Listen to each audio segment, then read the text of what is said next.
This week, WVU Parkersburg is celebrating the life and legacy of Martin Luther King Jr. Dr. King was born on January 15, 1929. As a Baptist minister, he advocated for the use of nonviolent means to end racial segregation.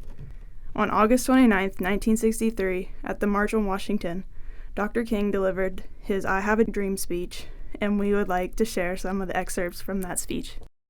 I have a dream. I am happy to join with you today in what will go down in history as the greatest demonstration for freedom in the history of our nation. 50 years ago, a great American, in whose symbolic shadow we stand today, signed the Emancipation Proclamation. This momentous decree came as a great beacon light of hope to millions of Negro slaves who had been seared in the flames of withering injustice. It came as a joyous daybreak to end the long night of their captivity. We cannot walk alone, and as we walk, we must make the pledge that we shall always march ahead. We cannot turn back. I am not unmindful that some of you have come here out of great trials and tribulations. Some of you have come fresh from narrow jail cells. Some of you have come from areas where your quest for freedom left you battered by the storms of persecution and staggered by the winds of police brutality. You have been the veterans of creative suffering. Go back to Mississippi. Go back to Alabama. Go back to South Carolina. Go back to Georgia. Go back to Louisiana. Go back to the slums and ghettos of our northern cities, knowing that somehow the situation can and will be changed.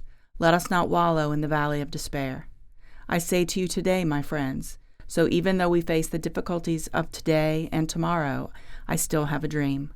It is a dream deeply rooted in the American dream. I have a dream that one day this nation will rise up and live out the true meaning of its creed. We hold these truths to be self-evident that all men are created equal. I have a dream that one day on the red hills of Georgia, sons of former slaves and the sons of former slave owners will be able to sit down together at the table of brotherhood. I have a dream that one day, even the state of Mississippi, a state sweltering with the heat of injustice, sweltering with the heat of oppression, will be transformed into an oasis of freedom and justice. I have a dream that my 4 little children will one day live in a nation where they will not be judged by the color of their skin, but by the content of their character. I have a dream that one day down in Alabama, with its vicious racists, with its governor having his lips dripping with the words of interposition and nullification, one day, right there in Alabama, little black boys and black girls will be able to join hands with little white boys and white girls as sisters and brothers. I have a dream today. I have a dream that one day every valley shall be exalted, and every hill and mountain shall be made low. The rough places will be plain, and the crooked places will be made straight.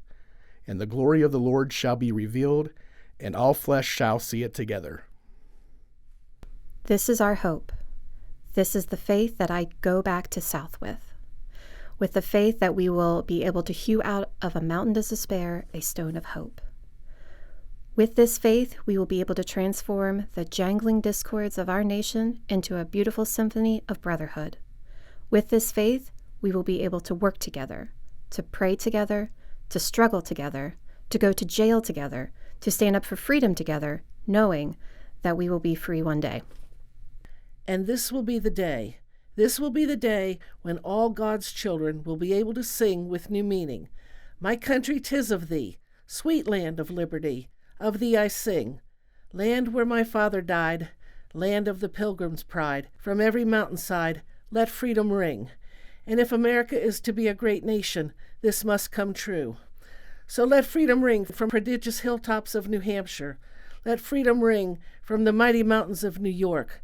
Let freedom ring from the heightening Alleghenies of Pennsylvania. Let freedom ring from the snow-capped Rockies of Colorado. Let freedom ring from the curvaceous slopes of California. But not only that. Let freedom ring from Stone Mountain of Georgia. Let freedom ring from Lookout Mountain of Tennessee. Let freedom ring from every hill and molehill of Mississippi. From every mountainside, let freedom ring. And when this happens, and when we allow freedom to ring, when we let it ring from every village and every hamlet, from every state and every city, we will be able to speed up that day when all of God's children, black men and white men, Jews and Gentiles, Protestants and Catholics, will be able to join hands and sing in the words of the old Negro spiritual, "Free at last, free at last. Thank God Almighty, we are free at last."